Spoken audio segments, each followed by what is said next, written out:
Self-discipline comes from within. It's a desire.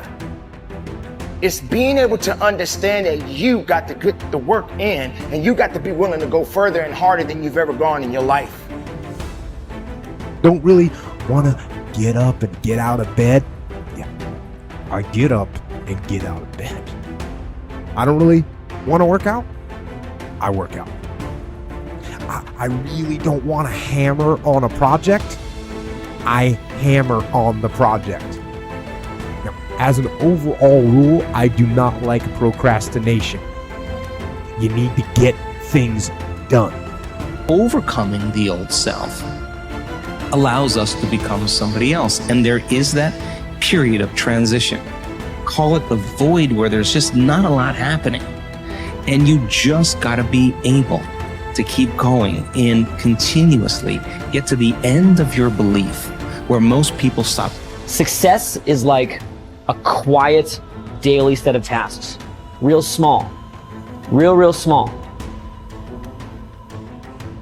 It's very quiet. It's a very quiet process where you're just drawing your state from within yourself, doing these like simple little tasks, but finding love in those simple little tasks. It's not this big rah-rah speech where you do this one thing and something big happens. Look, when you start deciding that it's time to change, you may have to use 5, 4, 3, 2, 1, 5,000 times a day because you're pushing through self-doubt and you're pushing through procrastination and you're pushing through resignation and you're pushing through fear over and over and over and over and over and over and over again.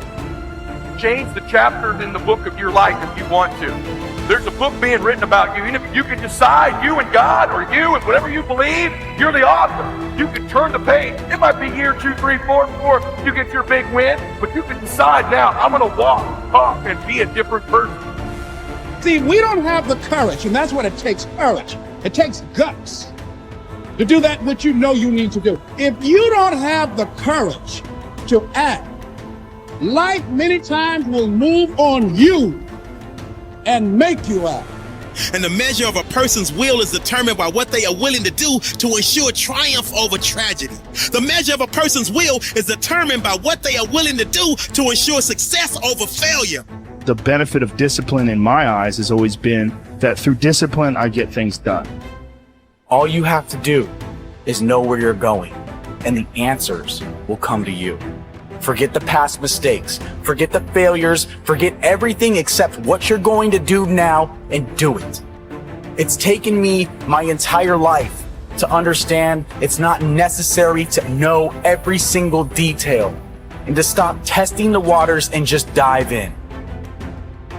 We want to believe that there are shortcuts to success. We want to believe we can take a drug or we can do something that'll make it quick and easy. But the truth is, it takes grit. It takes persistence.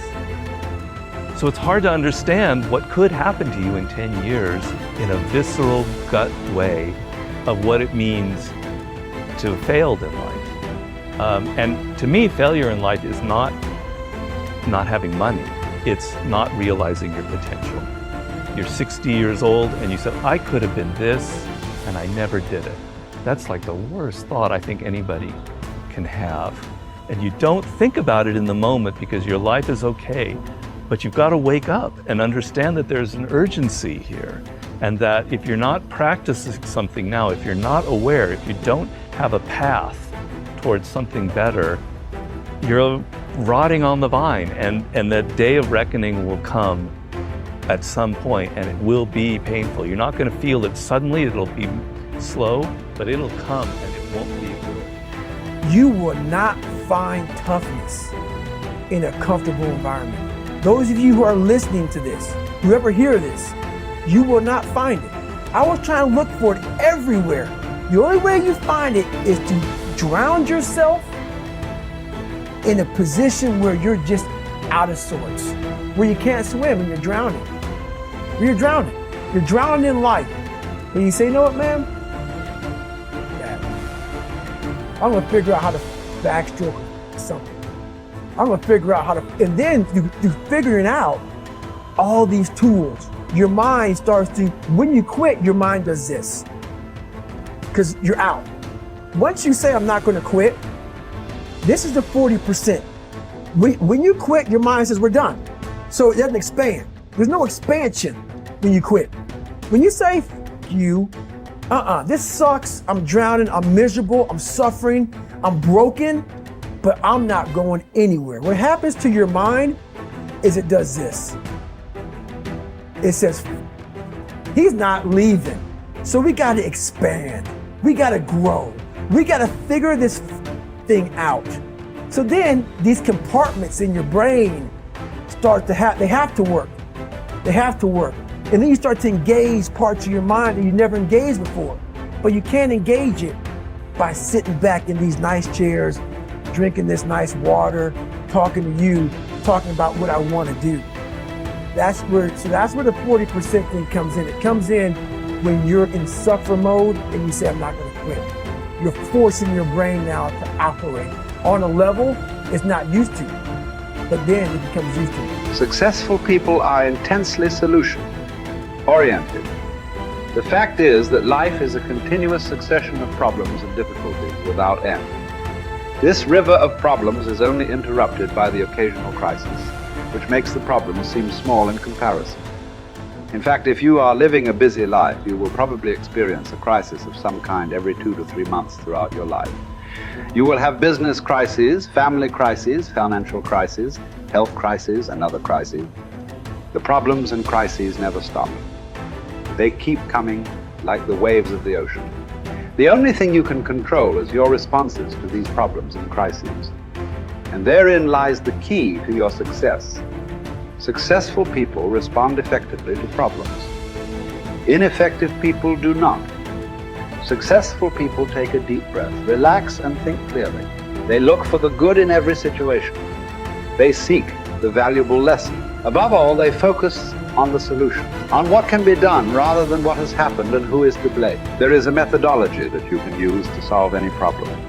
It requires that you approach the business of problem solving systematically and in an organized fashion. Just like there is a process for solving mathematical problems, there is a process for solving business and life problems, and you can learn it, use it for the rest of your career. Step 1. Define the problem clearly. A problem properly defined is half solved. It is absolutely amazing how much time is wasted floundering around looking for a solution when no one is quite clear about the problem. Step 2. Ask, what are all the possible causes of this problem? Look for both the obvious and the not so obvious causes of the problem. How did it begin? What are its origins? What triggered it in the first place? What is the critical variable that changed to cause the problem in the first place? What assumptions were made that led to the problem? Just like a doctor conducting an intensive examination on a sick patient, you should thoroughly dissect the problem before you attempt to solve it. Step 3. Ask, what are all the possible solutions? Avoid the natural tendency of most human beings to leap from a problem definition to a conclusion regarding a solution of some kind. Always ask, what else is the solution? Sometimes the best solution is to nothing at all. Sometimes the best solution is to gather more information. Sometimes the best solution is to realize that this is not your problem and pass it on to someone else whose responsibility it is. Step 4. Once you have identified several possible solutions, ask, what must this solution accomplish? The only way you can judge the attractiveness of a solution is to determine in advance what you want the solution to accomplish. You've heard it said that the operation was a success, but the patient died. It is very common for us to initiate a solution and implement it, but the problem is not only not solved, but it is worse than it was before we took action in the first place. Be sure that the solution you select will accomplish the purpose you had in mind when you started on the problem-solving exercise in the first place. Step 5. Once you have decided on the ideal solution, assign specific responsibility or take responsibility yourself for implementing the solution. Set a deadline for implementation. Set a measure by which you can determine if the solution has been effective. A problem-solving discussion that does not lead to agreement on a specific solution, accompanied by the assignment of personal responsibility and a deadline, is a problem that will come back over and over again without resolution. Practice this systematic method of dealing with a problem over and over until it becomes a habit of thinking. You will be amazed at how much more effective you become and how much better your results will be using this method. I kept saying this to myself on repeat. There is no way, Mel, if you work this hard, that you will not be rewarded. You have to believe that this moment is preparing you for something amazing that hasn't happened yet. Keep going. You have to believe that this moment is preparing you for something amazing that hasn't happened yet. Keep going. And so I repeated that over and over and over and over and over again as I wanted to throw in the towel, as I would start to bash myself, as I would start to feel sorry for myself and be like, nope, there's just no way I'm going to believe that something amazing isn't going to happen. I've worked too hard. Something amazing that hasn't happened is coming. And when you get yourself into that mindset, it creates a sense of resilience and momentum and resolve that you need in order to keep going when the shit hits the fan or when you feel disappointed or when life is beating you down. And that was the other gift of that moment, is developing a little tool to flip my mindset when I wanted to start to feel sorry for myself.